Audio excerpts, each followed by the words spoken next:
Halo para kaum rebahan, gimana kabar kalian semua? Semoga semuanya sehat selalu dan selalu berada di dalam lindungannya. Kembali lagi di channelnya Tuyul Online TV. Dan seperti biasa di video kali ini kita akan merangkum sebuah film yang pastinya sangat keren banget untuk disimak alur ceritanya.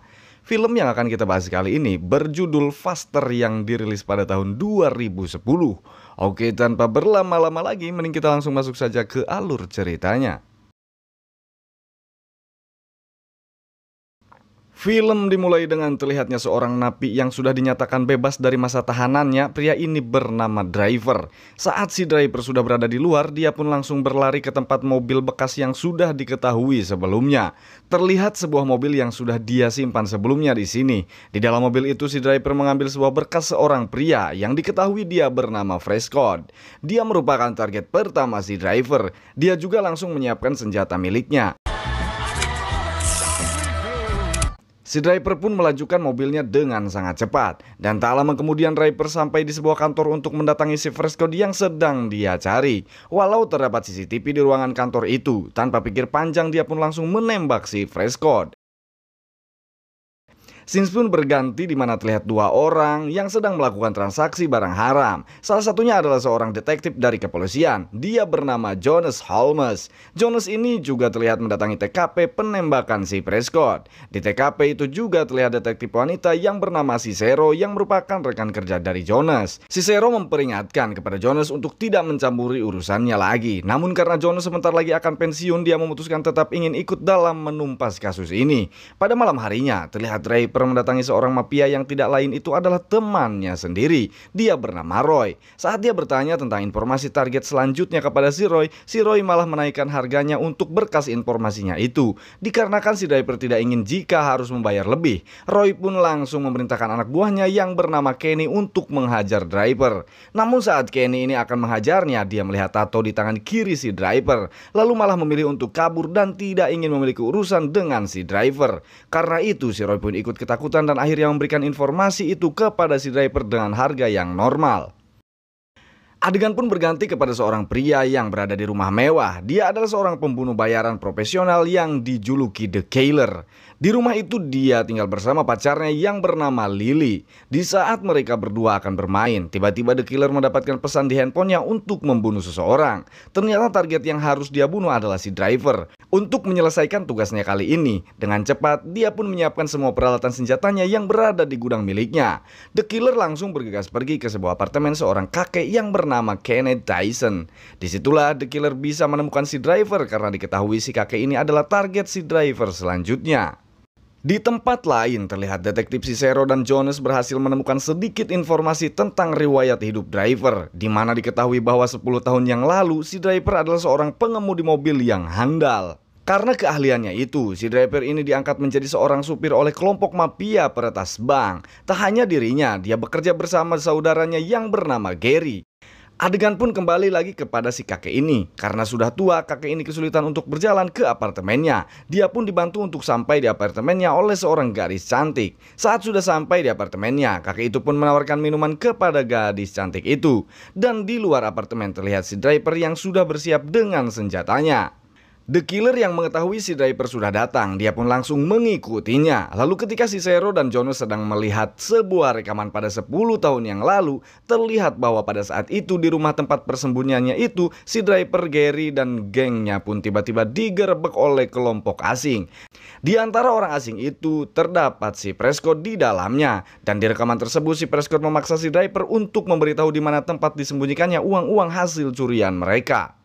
Si Driver yang tidak mau si Gary ini ditembak, dia pun memberitahu keberadaan uang yang mereka sembunyikan. Namun saat uang itu berhasil didapatkan, Gary tetap sama dibunuh oleh kelompok asing tersebut. Kejadian itu semua berhasil direkam oleh si kakek Kenneth Dyson. Tak hanya Gary, si Driver pun ditembak di bagian kepalanya. Namun dia berhasil mendapatkan perawatan oleh dokter, dan disitulah dia bangkit dan melakukan aksi balas dendamnya. Lalu adegan kembali lagi ke apartemen si kakek. Saat si kakek ini akan melakukan aksinya kepada gadis cantik itu, tiba-tiba si Driver itu muncul dan langsung menembak si kakek Tyson tersebut. Ketika si Driver baru saja keluar dari kamar, dia pun langsung dihadang oleh The Killer yang sudah menunggunya. Terjadi adu tembak, namun si Driver berhasil kabur dan melanjutkan misinya. Dia pun bergegas menuju tempat target berikutnya. Dia adalah seorang wanita bernama Nan Porterman, yang ternyata dia adalah mantan istri si driver tersebut. Setibanya si driver di dalam rumah, wanita itu menangis sambil bercerita tentang hidupnya bahwa saat dia ditinggalkan dia dipaksa menggugurkan kandungannya. Lalu dia menikah lagi dan dikaruniai 2 orang anak. Driver yang tidak tega melihat mantan istrinya itu langsung pergi dan mengurungkan niatnya itu. I hope you kill them all. Di scene lain terlihat The Killer yang memutuskan untuk menikah dengan Lily. Dia berjanji kepada Lily jika dia tidak akan mengecewakannya dan akan berhenti menjadi seorang pembunuh bayaran. Pada saat malam harinya, entah mengapa saat dia teringat kegagalannya untuk membunuh si driver membuat dia semakin ingin menjalankan misinya tersebut dengan berhasil. Dan dia pun kembali berjanji kepada istrinya bahwa ini adalah tugas terakhir dia untuk membunuh si driver ini. Di tempat lain terlihat si driver pergi menuju target berikutnya di daerah Henderson, Nevada, Amerika Serikat. Target selanjutnya adalah pekerja di sebuah klub malam, dia bernama Hovis Nixon. Saat si driver baru saja masuk ke dalam klub tersebut, dia langsung melihat targetnya dan dia pun langsung teringat kejadian di masa lalunya. Yang ternyata dia diketahui Hovis lah yang telah tega membunuh Gary saudaranya itu. Hal itu diketahui dari tato yang berada di tangan Hovis. Si driver itu langsung mengikuti Hovis dan langsung membunuhnya seketika itu.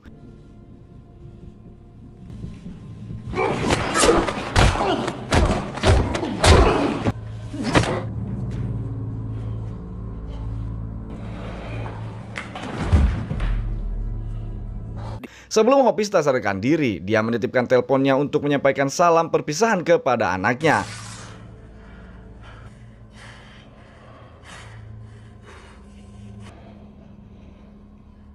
Lalu terlihat si driver sudah berada di dalam mobil. Dia terkejut mendengar berita tentang kejadian tadi, di mana Hovis ternyata belum meninggoy. Dia dalam keadaan kritis dan sedang dibawa ke rumah sakit. Si driver langsung balik arah untuk datang ke rumah sakit untuk membunuh Hovis karena dia tidak mau targetnya kali ini selamat.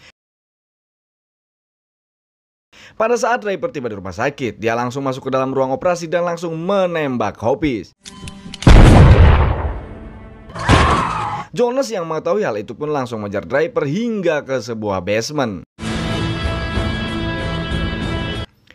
Terlihat ketika si driver baru saja keluar dari rumah sakit, The Killer mengikuti mobilnya dari belakang. Di situ terjadi kejar-kejaran antara The Killer dan driver.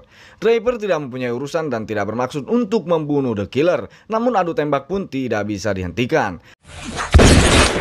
Driver yang terkena tembakan di bagian leher pun mendatangi rumah orang tuanya. Lalu dia tiba-tiba menodongkan pistol kepada ibunya. Dia ingin mengetahui di mana keberadaan ayahnya, karena menurutnya ayahnya lah yang menjebak dirinya pada 10 tahun yang lalu. Namun si ibu mengatakan bahwa ayahnya telah meninggoy beberapa tahun yang lalu. Si ibu juga menyebutkan bahwa dia yakin bukan ayahnya yang tega menjebak mereka berdua. Karena masih belum menemukan jawaban tentang siapa yang menjebaknya dulu, dia pun melanjutkan misinya dan menuju target berikutnya yang bernama Alexander. Alexander adalah seorang pendeta di sebuah gereja terpencil. Di tempat keberadaan Alexander, driver pun mengajaknya untuk ke tepi sungai agar memudahkan dia untuk mengeksekusi Alexander. Namun saat driver akan menembak, karena Alexander merupakan pendeta taat agama, dia malah memberikan beberapa nasihat kepada driver. Akhirnya membuat driver menembakkannya ke arah lain.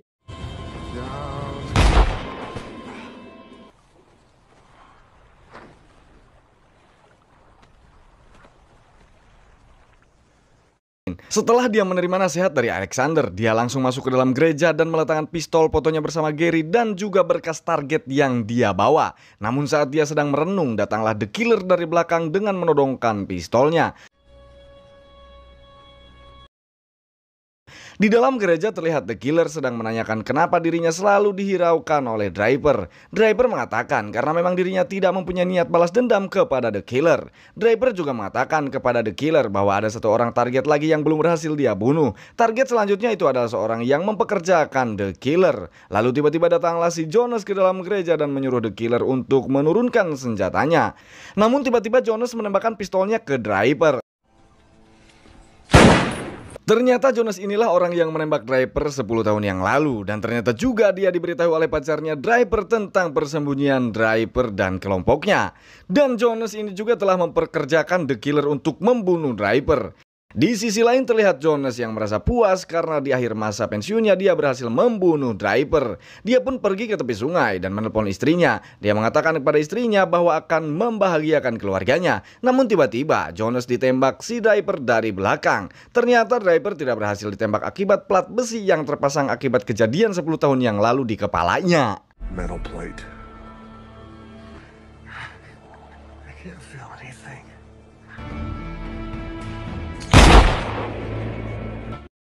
Tak lama dari itu, Cicero dan tim lainnya yang baru saja tiba di lokasi mengetahui jika Jonas sudah meninggoy. Cicero pun memilih untuk menyembunyikan kebenaran tentang Jonas dari atasannya.